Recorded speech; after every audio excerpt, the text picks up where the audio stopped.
Aunque algunos lo escondan, todos tenemos una edad cronológica, la que marca nuestra partida de nacimiento. Pero, aunque muchos no lo sepan, también tenemos una edad biológica, que viene determinada básicamente por lo que comemos. Es nuestra dieta la que nos hace mucho más jóvenes o mucho más viejos que lo que dice nuestra partida de nacimiento. Es lo que están demostrando aquí, en la Tufts University, en Boston, un grupo de científicos liderados por Irving Rosenberg.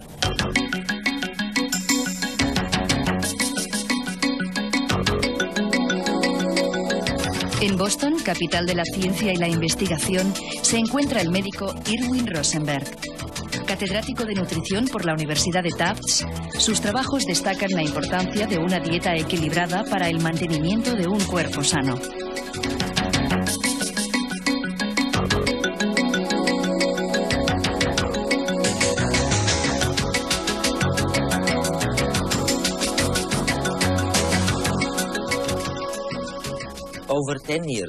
Hace más de 10 años, creo, publicaste un libro que se convirtió en un clásico de la profesión.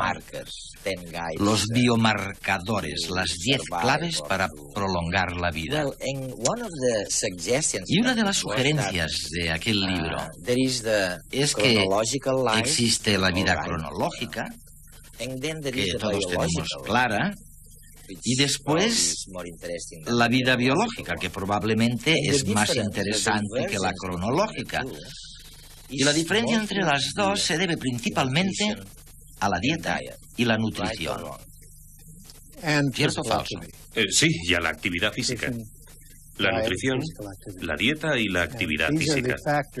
Estos son los factores que realmente determinan en gran medida cómo vivimos la vida, cómo envejecemos y cómo consideramos la longevidad.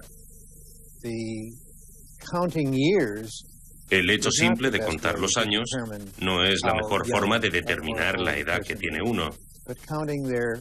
Lo mejor es medir las funciones y el estado físico del organismo. Y esto está muy relacionado con el éxito que tenemos al seguir una buena dieta y el tipo de actividad física que tenemos a lo largo de toda nuestra vida. Sabes, la gente en la calle a veces se confunde. Por ejemplo, con las vitaminas. No sabemos si debemos tomar todas las vitaminas que existen, o si es tomar conglomerados de solo 2 o 3, o comprar un complejo multivitamínico, bueno, porque seguramente es más cómodo. Pero vosotros, los especialistas, decís que la posibilidad de que una vitamina interfiera con otra es real y que no resulta fácil el equilibrio. Oye, ¿qué le podemos recomendar a nuestra audiencia? Una idea que sea consensuada sobre las vitaminas. Todas las vitaminas que conocemos se aislaron y se descubrieron entre 1900 y 1950. Y yo pienso que fue uno de los grandes descubrimientos del siglo XX, ya que entonces aprendimos cuáles eran las sustancias activas en los alimentos y la dieta que eran necesarias para prevenir enfermedades importantes como el escorbuto, que es terrible, o la raquitis o la pelagra. Estas fueron enfermedades muy importantes durante cientos de años antes de que se encontrara su base biológica. A menudo se creía que eran debidas a infecciones o a elementos perniciosos en el entorno, no a carencias en la alimentación.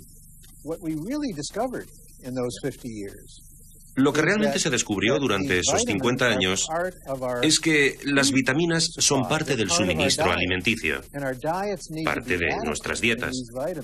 Y las dietas tienen que tener la cantidad adecuada de estas vitaminas para prever enfermedades debidas a su deficiencia.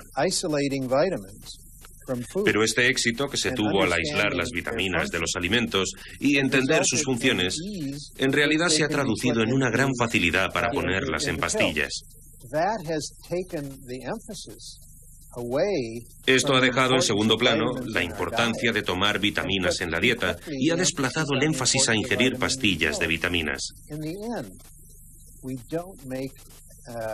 Pero no podemos transformar una mala alimentación en buena gracias a tomar una pastilla. Es importante dejar claro que la manera correcta de tomar vitaminas y minerales es por medio de una dieta variada y también de calidad.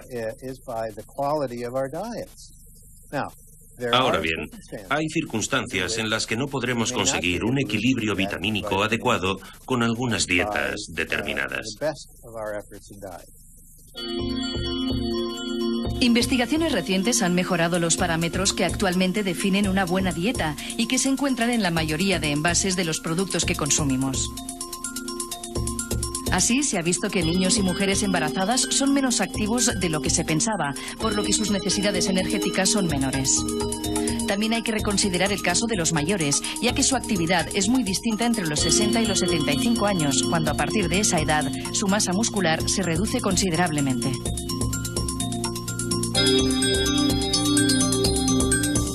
Por eso los científicos proponen revisar los cuadros nutricionales, tomando como referencia para cada nutriente el promedio para personas sanas, excluyendo a niños, embarazadas y madres lactantes. Estos valores deberán adaptarse a situaciones singulares bajo prescripción de un profesional de la nutrición. De hecho, algunas de las cifras recomendadas actualmente en los envases están adaptadas a grupos específicos. Por ejemplo, el consumo de ciertas vitaminas y minerales tienen como referencia los requerimientos de un varón en crecimiento. En otros casos, están sesgados hacia las mujeres jóvenes, que deben tomar más hierro y ácido fólico. Para la mayor parte de la población, 2/3 de las recomendaciones en hierro y vitamina B12 o la mitad en zinc y fósforo son suficientes. En cambio, el consumo de fibra y vitamina C debería crecer ligeramente. Finalmente, la ingesta de ácidos grasos saturados y colesterol debería reducirse al mínimo. También hay que ser cautos con los complementos multivitamínicos. Es esencial recordar que son solo eso, complementos, y que nunca deben intentar compensar una mala dieta. Las vitaminas adquiridas a través de alimentos naturales no son equivalentes a las consumidas a través de pastillas, ya que hay que tener en cuenta el balance nutricional del resto de componentes. Por otro lado, algunos complementos pueden causar interferencias destructivas. Demasiado zinc impide la absorción de cobre y el exceso de calcio interfiere en la absorción de hierro. El enriquecimiento genético de algunos alimentos, en cambio, puede solucionar algunas deficiencias nutricionales típicas de países en vías de desarrollo, donde una dieta sana queda fuera del alcance de la mayoría. También en el caso de niños con intolerancia a la lactosa o hijos de padres vegetarianos, se recomienda soja enriquecida con betacaroteno, esencial para un buen desarrollo de la visión, los huesos y la piel. En unas décadas, nuestro conocimiento del genoma humano nos ayudará a adaptar la dieta a nuestro metabolismo. Por el momento, no hay recetas milagrosas. Hagan algo de ejercicio, no fumen, coman más frutas, vegetales, aumenten el consumo de pescado y disminuyan el de carne, azúcares y grasas saturadas.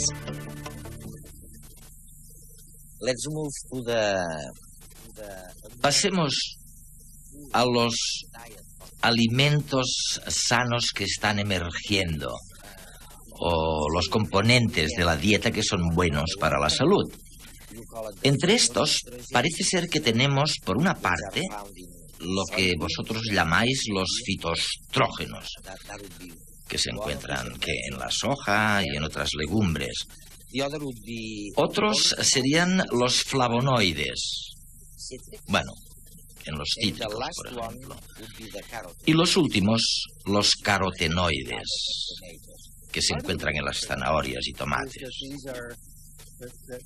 Parte de la razón por la que los alimentos de origen vegetal son tan saludables es por su riqueza en vitaminas. Pero también son ricos en otras sustancias que tienen el efecto de promover la salud, ya sean los fitoestrógenos o los flavonoides. Estos seguro que los conoces, ya que hace poco se ha descubierto que tienen un efecto maravilloso, incluso en el corazón. Están presentes en el vino, especialmente en el vino tinto. Y también se encuentran en el chocolate y la salsa mole, tan popular en América del Sur, que parece ser que es muy sana. Estas plantas es posible que hayan sido elegidas como parte de nuestra dieta a lo largo de años de evolución, gracias a tener unas características muy positivas. Profesor Rosenberg, en tu investigación también ha habido otra especie de redescubrimiento. Quiero decir, que nos está llevando a una especie de moda. La gente no se daba cuenta antes. Y me refiero al uso de ácidos grasos omega 3, o como se llamen. Me refiero a los aceites que se encuentran en el pescado. Aparentemente, esto es una verdadera revolución. Yo recuerdo que mi madre, la pobre, intentaba siempre que bebiéramos un aceite horrible de hígado de bacalao. Aceite de hígado de bacalao. Eso es, aceite de bacalao, que te sentaba fatal en el estómago. Se ha observado que las culturas que se alimentan principalmente de estos aceites marinos no padecen enfermedades del corazón. Como los esquimales. Sí, como los esquimales. Y ahora sabemos que la presencia de estos ácidos grasos de cadenas largas es necesaria para el correcto desarrollo y funcionamiento del cerebro. Pero también son muy importantes en el corazón, especialmente para mantenerlo calmado. De manera que si nos encontramos ante momentos de estrés, el corazón no tenga ritmos anormales que pueden ser fatales si se llega a sufrir un ataque de corazón. En un mundo tan preocupado por la dieta y la estética, el consumo de grasas no goza de mucha simpatía. En cambio, son muchas las funciones que desempeña en nuestro organismo y su diversidad obliga a no juzgar a todas las grasas por igual. Tanto los ácidos grasos saturados como los insaturados son lípidos formados por oxígeno, hidrógeno y carbono. Lo que les distingue es el modo en que estos átomos se unen entre sí. En las grasas saturadas todos los posibles puntos de enlace están ocupados o saturados, convirtiéndolas en moléculas muy estables, difíciles de metabolizar y muy propensas a formar estructuras rígidas. Por el contrario, las cadenas de las grasas insaturadas son portadoras de dobles enlaces o enlaces insaturados. Por ello son más reactivas, fáciles de usar por nuestro organismo y más contrarias a agruparse. Estas características las convierten en nutrientes preciados. El organismo es incapaz de sintetizar algunas grasas insaturadas esenciales, como los famosos omega 3. Su incorporación a través de la dieta es imprescindible para el buen funcionamiento del cuerpo humano. Fue en los años 70 cuando se descubrió la relevancia de estas grasas. Esquimales emigrados a Dinamarca sufrían muchos más problemas cardiovasculares que los aún presentes en Groenlandia. Estudios posteriores demostraron que el tipo de alimentación estaba jugando un papel determinante.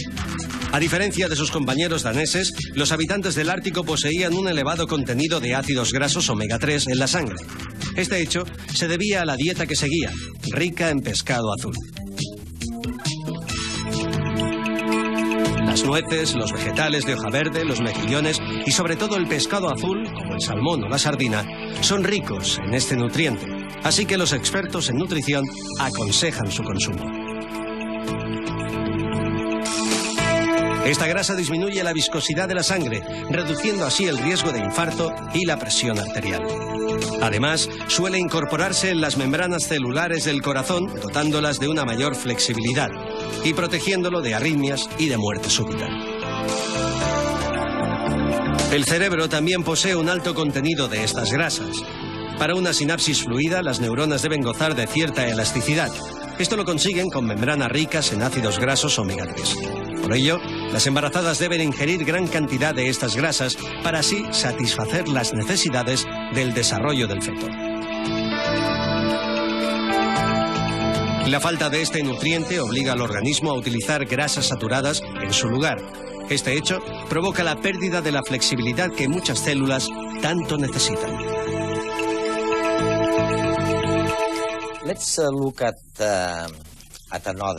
Examinemos otra gran preocupación. Cuando una persona llega a los 70 años, ha perdido probablemente un 30% de la masa muscular, lo que es terrible, ¿eh? Y tú has mencionado que la razón más importante de que esto ocurra es la inactividad. Lo dijiste hace 30 años y lo sigues diciendo ahora. Sigo diciéndolo. Pero la severidad del problema no es siempre tan grave. De hecho, yo mismo no estoy tan lejos de los 70 y estoy seguro de que no he perdido el 30% de la masa muscular.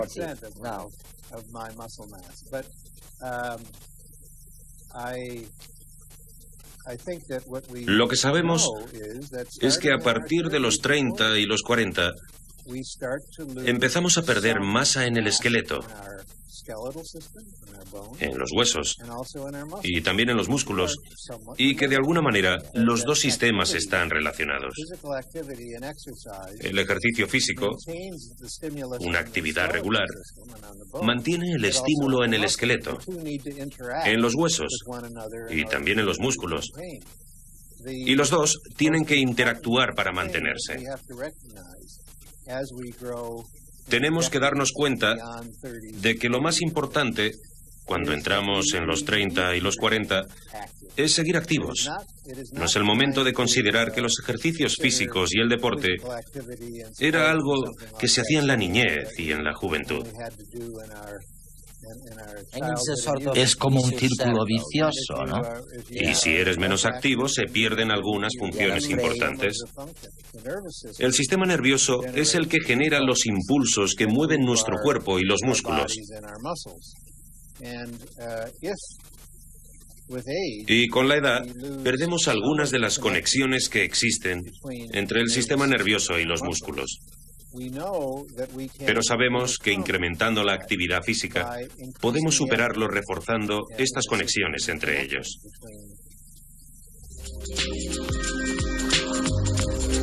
Experimentos con ratones han demostrado que mediante la introducción de determinados genes en las células se consigue aumentar la masa muscular.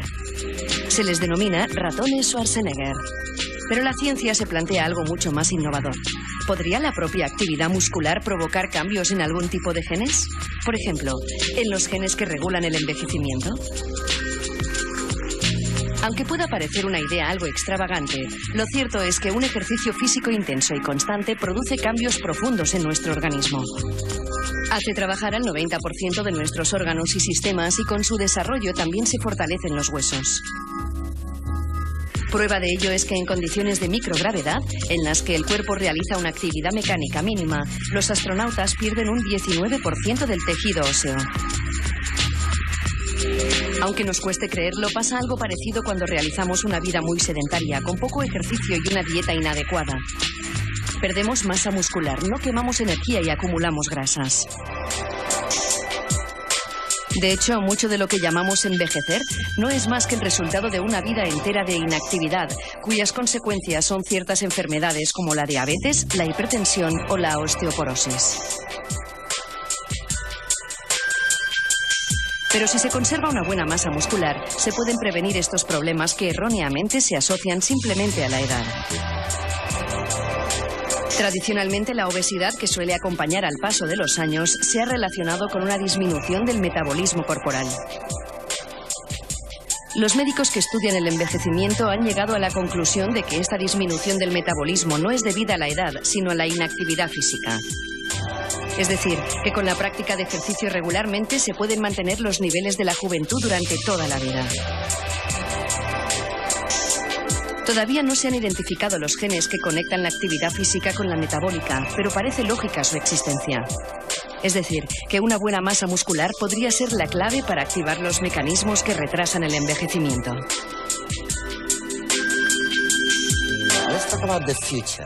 Hablemos del futuro un poco, ¿de acuerdo?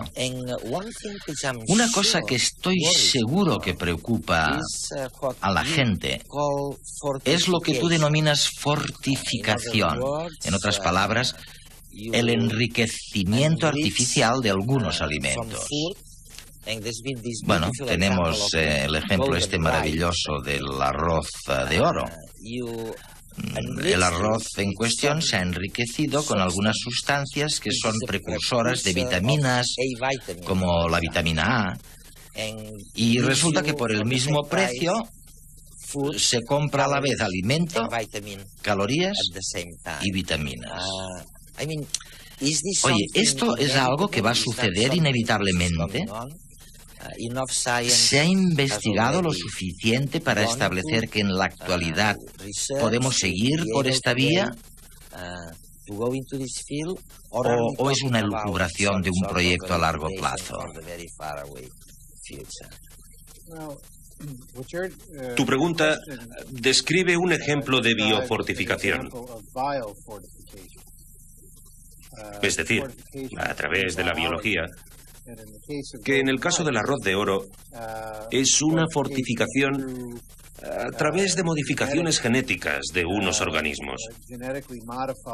En este caso se le enseña a la planta de arroz, por medio de la inserción de unos genes, a crear más caroteno, que tiene un color dorado y que posteriormente se convierte en vitamina A. Es decir, es como una especie de fuente de vitamina A. ¿Y qué opinas de eso que dice tanta gente? Cuidado, esto no está controlado suficientemente y conlleva muchos peligros. ¿Crees que está basado en una investigación científica suficiente, que no se hace de un modo a la ligera? Hay una investigación muy seria y excelente sobre cómo hacer todo esto. Y existe un alto nivel científico que nos permite analizar estos organismos modificados para tener la certeza de que son seguros. Y yo te digo que son seguros. De todas formas, creo que el mayor impacto de la ingeniería genética será en aquellas modificaciones que permitirán cultivar en terrenos áridos o sin agua, o en zonas que tienden a la sequía, de forma que el incremento general en la producción de alimentos, incluso en tierras marginales, mejorará. Podrá ser aumentado. Y podrá serlo con un uso menor de pesticidas y de fertilizantes. Por tanto, la eficiencia será mayor. Y creo que aquí es donde esta tecnología que ahora está a nuestro alcance significa la mayor esperanza para el futuro.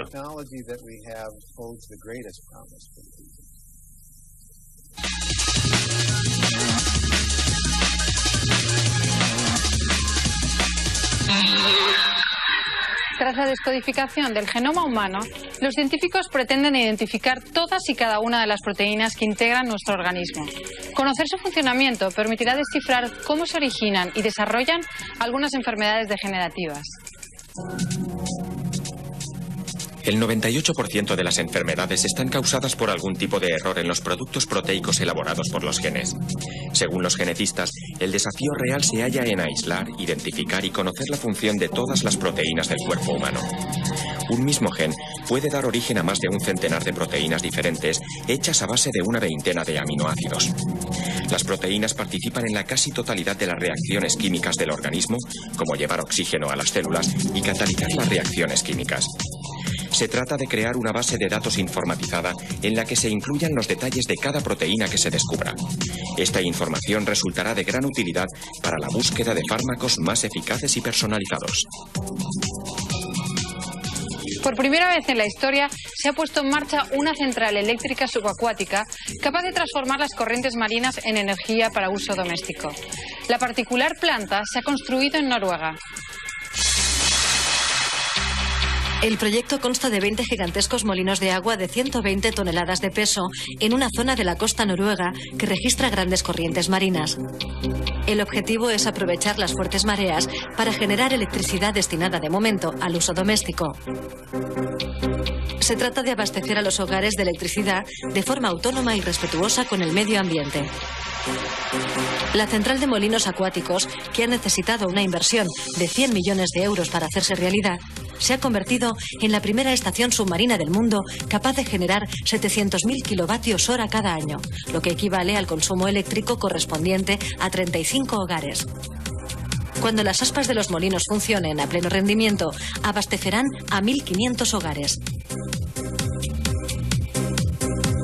Un exhaustivo estudio realizado en Cataluña sobre más de 200 productos alimenticios ha puesto de manifiesto la cantidad y variedad de contaminantes que contiene nuestra dieta. España ha sido el primer país europeo que ha cuantificado de manera detallada los contaminantes que existen en los alimentos. El estudio ha durado 3 años y se han analizado más de 1 millar de piezas procedentes de 108 productos diferentes representativos de la dieta mediterránea. Los datos obtenidos muestran la cantidad y diversidad de sustancias peligrosas que estamos ingiriendo cada día sin darnos cuenta. Aunque sus concentraciones son muy pequeñas, el organismo humano las va acumulando y llega un momento que no las puede eliminar. Es entonces cuando acaban causando graves enfermedades. Las dietas más propensas a superar los niveles permitidos de toxicidad son las más ricas en grasas, en pescados y mariscos, mientras que los alimentos más sanos son las frutas, las legumbres y las verduras. Los teléfonos móviles se están convirtiendo en los protagonistas clave de la sociedad de la comunicación. Lo último en prestaciones es que se pueden convertir en un servicio de mensajería de voz. Y es que los fabricantes se han puesto manos a la obra para convertirlos en auténticos walkie-talkies. Gracias a una nueva tecnología bautizada como PTT, o sea, pulsar para hablar, con tan solo apretar un botón, un grupo definido de usuarios tiene una conexión inmediata para hablar entre ellos. Para utilizarlo, hay que mantener presionado un botón mientras se habla, luego se suelta y se escucha a los otros interlocutores. Se trata, pues, de un sencillo servicio de mensajería instantánea de voz. De momento, las firmas más importantes de celulares, a finales de este año, sacarán a la venta nuevos modelos con el sistema PTT incorporado. Los teléfonos tan solo tendrán que tener un software y un botón adicional.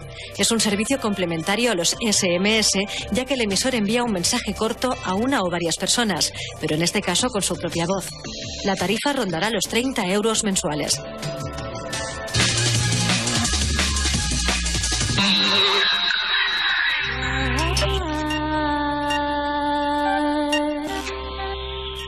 Bienvenidos a Redes. Bueno, nuestra audiencia aquí en España y a través del satélite de Televisión Española en el resto del mundo.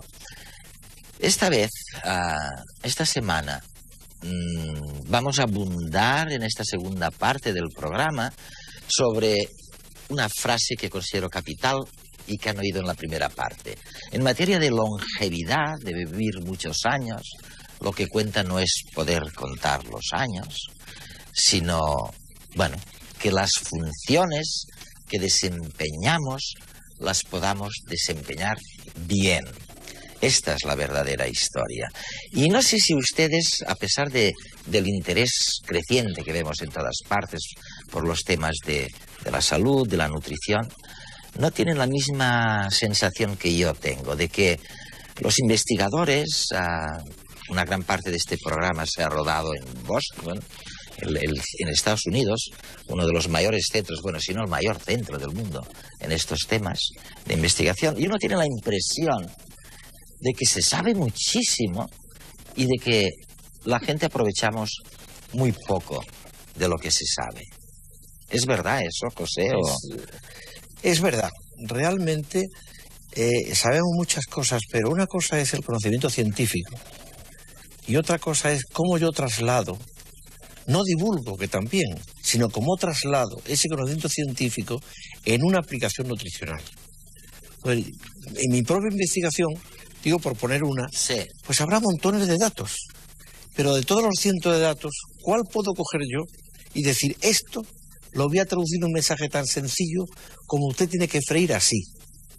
O sea, ese salto del conocimiento básico celular a la cocina, que al fin y al cabo es donde acaba la alimentación, el plato, ese salto es un salto muy difícil de dar. No nos lo enseñan en la escuela. Y, además de eso, no transmitimos a veces ese dato que sí hemos sacado. Oye, ¿cuáles son las 5 cosas que no debiéramos olvidar? O sea, yo quiero que mis 3 trillones de células, pobrecitas, esta comunidad andante de células, no tengan demasiadas agresiones, se reparen medianamente bien los desperfectos que les meto cada día. ¿Qué 5 cosas no tengo que olvidar? Yo pondría en primer lugar hacer ejercicio. El ejercicio es fundamental para tener calidad de vida a medida que vamos haciéndonos mayores. Oye, Rosenberg, ya lo has visto, dice lo mismo. Es que es verdad. Tremendo, es verdad, ¿no? Es verdad. ¿Cuánta masa muscular perdemos o hemos perdido cuando llegamos a los 70? Claro, perdemos mucha masa muscular, pero todo depende también del ejercicio que a lo largo de la vida hayamos hecho. Por lo tanto, el ejercicio para mí, antes lo anteponía la nutrición al ejercicio físico. Y en estos momentos para mí es casi más importante el ejercicio físico organizado, no el ejercicio físico sin más, sino el organizado, el pautado adecuadamente a la edad, al sexo y a la condición del individuo, ¿no? Siempre estamos a tiempo, Cecilia, de eso. Quiero decirte, cuando la gente ya se siente que no se mueve bien, tienen miedo a moverse y entonces todavía se mueve menos, ¿siempre se está a tiempo de recuperar masa muscular? Es muy importante prevenir, pero si no se ha prevenido de la manera adecuada, obviamente siempre estamos a tiempo. Ajá. Pero lo bueno es prevenirlo, porque o sea, lo que hay que evitar es la decrepitud que pueden llevarte los años. Y por lo tanto, ya cuando empieza la primera involución, los primeros deterioros, obviamente hay que ponerle coto, hay que ponerle arreglo para evitar precisamente caer en la decrepitud. Otro punto muy importante es la nutrición. Antes, cuando en el mundo industrializado, el problema no es el defecto de alimentación, sino precisamente el exceso de alimentación. Y por lo tanto lo que hay que intentar es comer adecuadamente. Y para esto hay que comer de todo, los principios nutricionales de todo, los nutrientes, hidratos de carbono, grasas, proteínas, fibra, vitaminas, oligoelementos, minerales, agua. Hay que tomarlo todo. Y todo el rato. Quiero decirte, quiero decirte que cada vez que comemos debiéramos pensar en esto, o esta vez, oye, me ocupo de los fitoestrógenos y por la noche me ocuparé de los cítricos. No. Yo creo que la nutrición o la alimentación no la debemos dramatizar. Uno tiene que establecer buenos hábitos alimentarios. Pero uno no puede estar pensando si por la mañana me tomo los fitoestrógenos adecuados y los omega 3 por la tarde. Yo creo que no. Yo creo que la alimentación cumple una función de placer. Pero, José, nos atiborran con esquemas de dietas, no comas eso, come aquello. Efectivamente lo que tenemos es una presión fundamentalmente de comercial, que nos intentan meter en nuestro organismo alimentos que les interesa vender.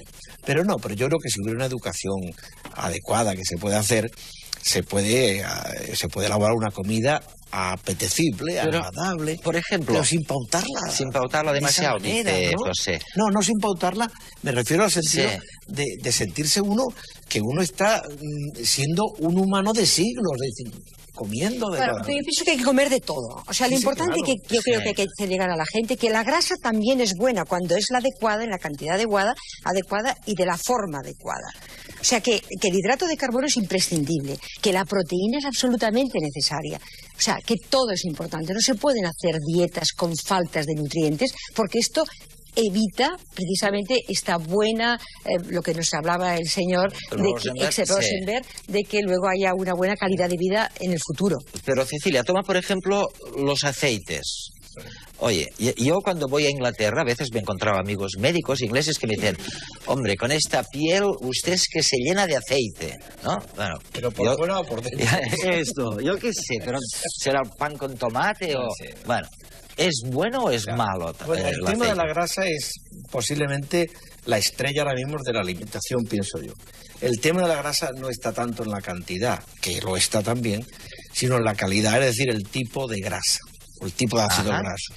Pero para hablar de grasa, que nos entiende mejor todo el mundo, entonces claro, nosotros tenemos aceites de oliva, o la grasa incorporada en el pescado, o la grasa incorporada en los animales terrestres y en la pastelería y bollería.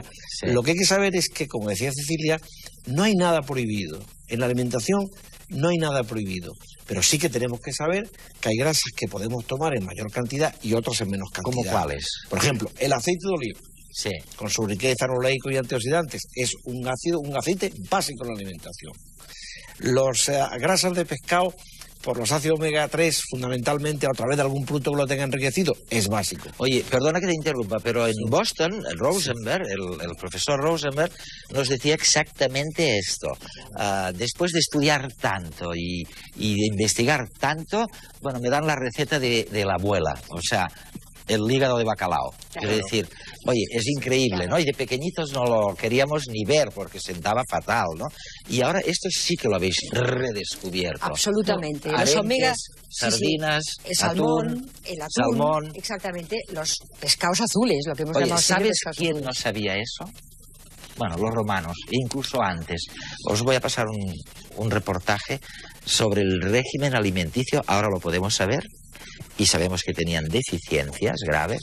Bueno, no digo el hombre primitivo, pero casi.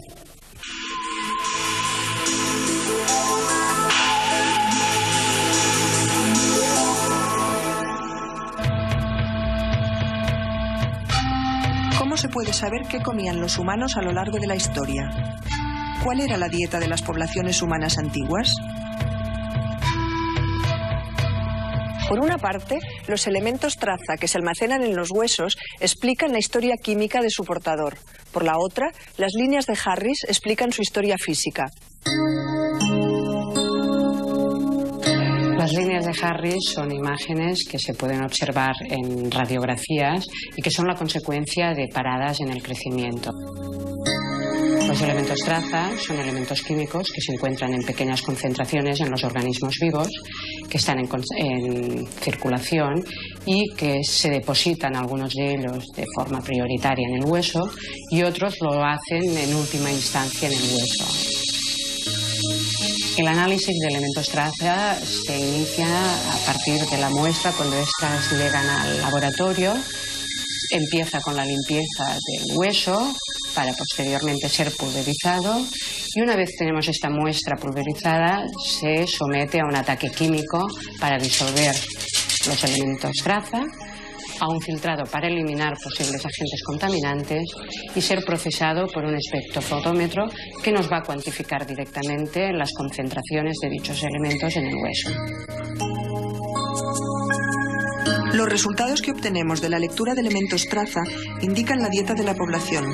Así, en dietas ricas en carne encontraríamos niveles altos de cobre y zinc. Si la dieta fuera vegetariana, encontraríamos magnesio y estroncio. En dietas de origen marino predominan cobre, zinc y estroncio, mientras que en dietas ricas en cereales, comparativamente, están elevados todos los elementos traza. Las concentraciones obtenidas de los distintos elementos traza en la población tardorromana de Prat de la Riba parecen indicar que la población tenía una dieta básicamente vegetariana con pocas proteínas de origen animal. Y con la alta incidencia de líneas de Harris nos encontramos con un grupo humano que tuvo unas condiciones de vida difíciles, que vivió en un momento histórico con luchas internas en que la alimentación era pobre y poco variada. Así, en la Tárraco del siglo III al V después de Cristo se notaron también los efectos del declive del Imperio Romano. Bueno, los romanos a lo mejor no sabían lo del omega 3 ácidos grasos, bueno, que tenían que comer pescado.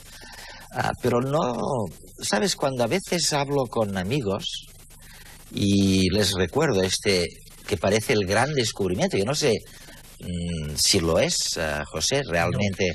No, en tema de grasa, sí. En España hemos sido pioneros en apoyar las virtudes de la grasa. Fuimos los primeros Antes que los de Boston, que están ahora antes de todo el mundo. El aceite de oliva, cuando todo el mundo estaba en contra, aquí estábamos ya trabajando, yo entre ellos, luchando por ese aceite de oliva. Y por el pescado yo diría que prácticamente también. Es decir, las escuelas españolas han sido muy avanzadas en ese tema. Hemos lanzado una bandera. Pues habéis convencido al resto del mundo, porque están realmente como si fuera el gran descubrimiento, ¿no? Acabamos de venir de Boston y... Hay que tener en cuenta que la cultura nuestra también favorecía eso. Es decir, que nuestros pescados y nuestro aceite de oliva eran base de nuestra dieta, cosa que en América no ocurría. Allí estaban los aceites de semilla y la carne. O sea, eran dos contraposiciones en el alimento totalmente distintas. Oye, yo me he encontrado, Cecilia, en Estados Unidos, antes mencionaba medio en broma, medio en serio, lo de los fitoestrógenos, que son las legumbres, ¿no? Más o menos. Bueno, la soja. La soja. La dalteína y la genisteína, que son los principios activos. Tú dices comamos de todo, pero esto tiene que estar. Claro. Lo siguiente, los polifenoles. Sí. ¿Qué son? Los limones. Bueno, los polifenoles fundamentalmente más interesantes ahora son los del vino, del vino tinto. Aceite de oliva virgen. También. Tiene muchos polifenoles también. Y eso. Las frutas, verduras y hortalizas tienen muchos. Todo el alimento vegetal, excepto los cereales, tienen. Otra palabreja son los carotenoides. Carotenoides. Bueno, ese sí los conocemos más. Eso. Absolutamente esenciales. Lo digo para que no se olviden, o sea que... el tomate, todas las frutas, todos los colores. El licopeno del tomate, por ejemplo, que es un antioxidante imprescindible. Y al final, en realidad, las frutas, las verduras, las legumbres son las que verdaderamente... Ese es el grupo clave para todos los antioxidantes. Exacto. Pues esto... Fruta, verdura y hortalizas. Vino tinto y aceite de oliva. Exacto. ¿Y qué pasa con la carne?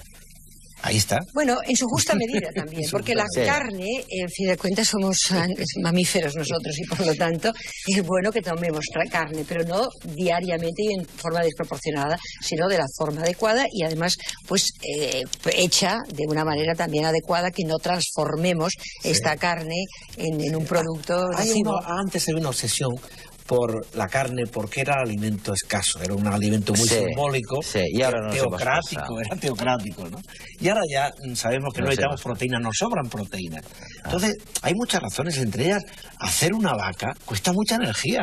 Quiero decir, hay que tener un sentido hasta social de lo que significa comer carne. Entonces, bueno, hay que comer carne, pero tampoco hay que hacer un tótem de esa necesidad que no es real. Vamos a ver, eso es lo que hace falta, pero yo estoy seguro que pocas veces pensamos en el camino que sigue lo que ingerimos, ¿no? Por dónde va, qué atraviesa y cómo las células se sienten mejor o peor después de haber comido. Es el próximo reportaje. El sistema digestivo está diseñado para trocear los alimentos hasta un nivel molecular, absorber los nutrientes ingeridos y desechar el resto. Primero, son triturados en la boca hasta conseguir una papilla llamada bolo alimenticio. La saliva cumple una función bactericida y lubricante, además de comenzar la digestión química de los hidratos de carbono mediante enzimas. Tras atravesar el esófago, el alimento llega al estómago, donde permanecerá de 2 a 4 horas, mezclándose con el jugo gástrico que emerge de las paredes. El jugo gástrico es rico en pepsinógeno y ácido clorhídrico. El pepsinógeno en contacto con el ácido se transforma en pepsina activa, una enzima encargada de iniciar la digestión de las proteínas, transformándolas en unidades más pequeñas. En este proceso se forma una masa parcialmente digerida llamada quimo, que pasará al intestino delgado gracias a los movimientos peristálticos del estómago. Los primeros alimentos en pasar son los azúcares. Más tarde lo hacen los alimentos proteicos y finalmente los alimentos ricos en grasas. Las enzimas del jugo intestinal completan la digestión de los hidratos de carbono, convirtiéndolos en monosacáridos como la glucosa.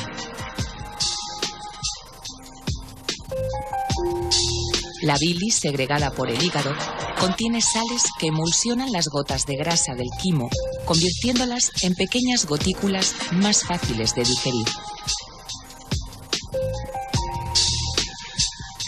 El jugo pancreático aporta las enzimas necesarias para hidrolizar los triglicéridos de las grasas en sus componentes más básicos y terminar la digestión de las proteínas hasta la obtención de sus aminoácidos. Al finalizar la digestión, el quimo se ha transformado en un líquido lechoso llamado quilo, compuesto por elementos digeridos, sustancias no nutritivas y elementos como las vitaminas que no requieren digestión.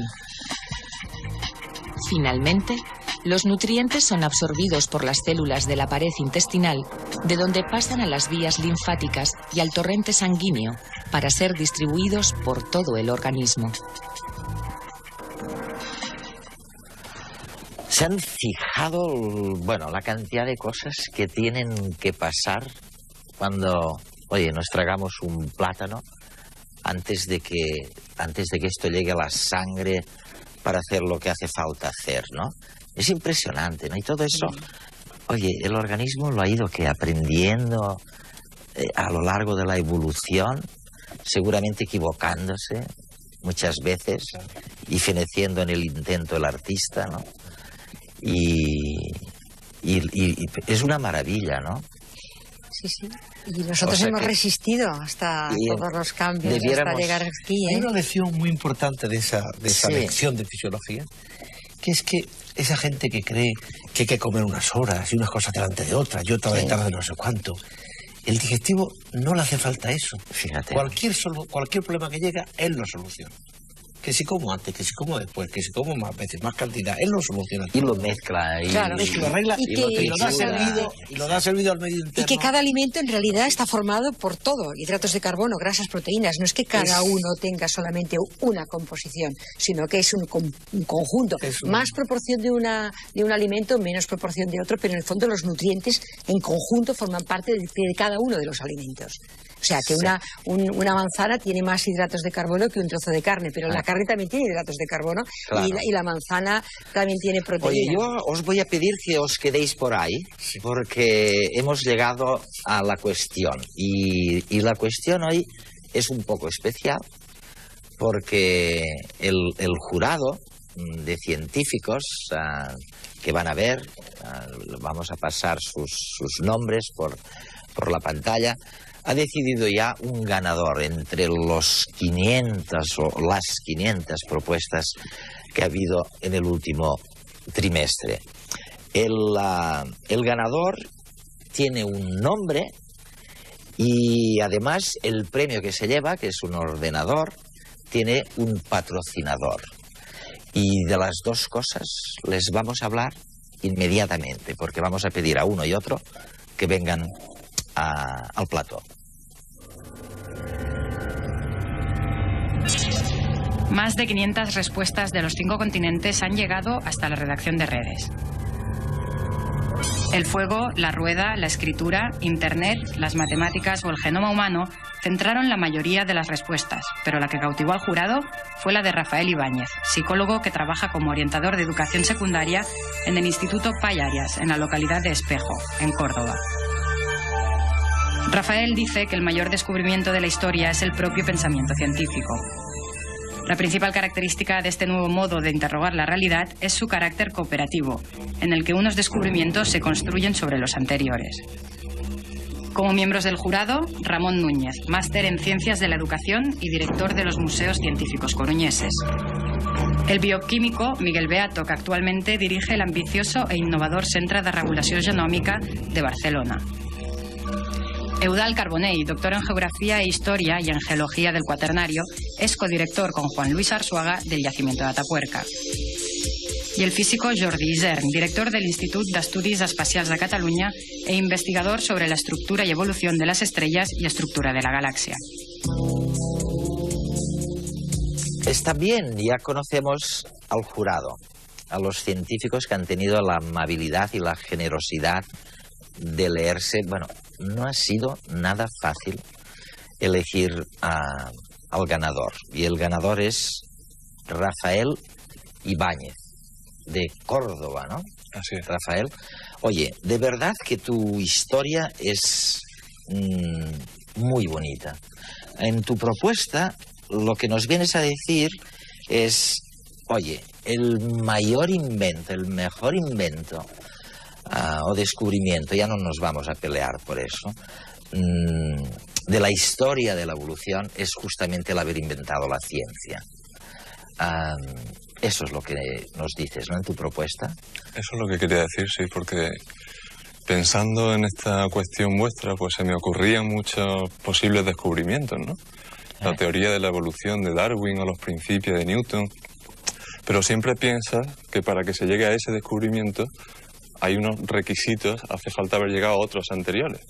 Entonces llega a la conclusión de que realmente el avance es esa acumulación de conocimientos, ¿no?, en la que consiste la ciencia. Esa construcción cooperativa, podríamos llamar. Es verdad, ¿no?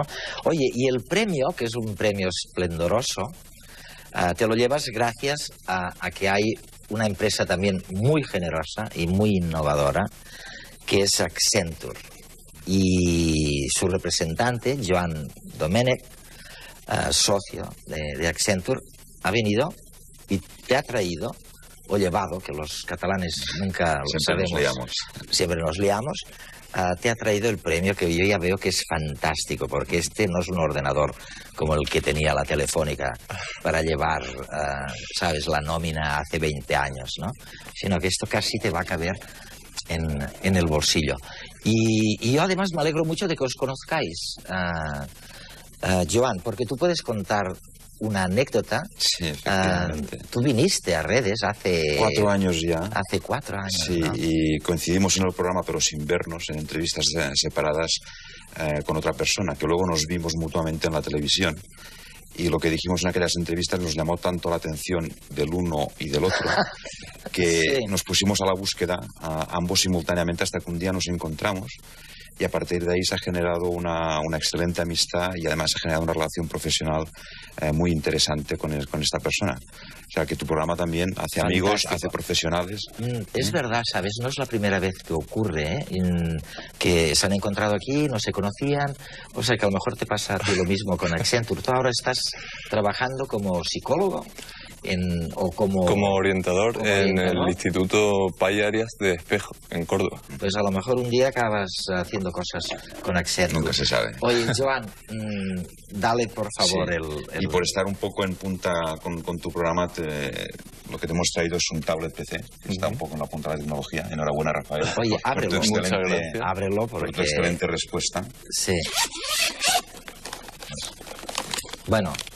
Tablet PC con pantalla táctil y con teclado y con todos los elementos. Pues muchísimas gracias. Enhorabuena, gracias a Accenture, enhorabuena a ti, a Rafael, y esto no impide que te sigas presentando al siguiente concurso, porque el siguiente concurso, o debate o cuestión, ya lo saben, ¿no? El siguiente es una ley, o sea, sáquense de la manga una ley que explique en muy pocas palabras, bueno, por qué se va a producir siempre lo mismo cada vez que ocurra o que ocurran determinadas cosas. Yo siempre digo en cada programa que, como referencia, no para que me copien, porque no es una buena referencia, pero yo siempre les digo que mi ley, la que yo habría escrito, es no se fíen del cerebro. ¿Por qué? Porque cada vez que veo al cerebro decidir conscientemente por su cuenta y no como resultado de un proceso automático, se equivoca o casi se equivoca siempre. Bueno, las cosas algún día, a lo mejor con la manipulación genética, cambian. Y hasta la próxima semana. Que lo pasen muy bien.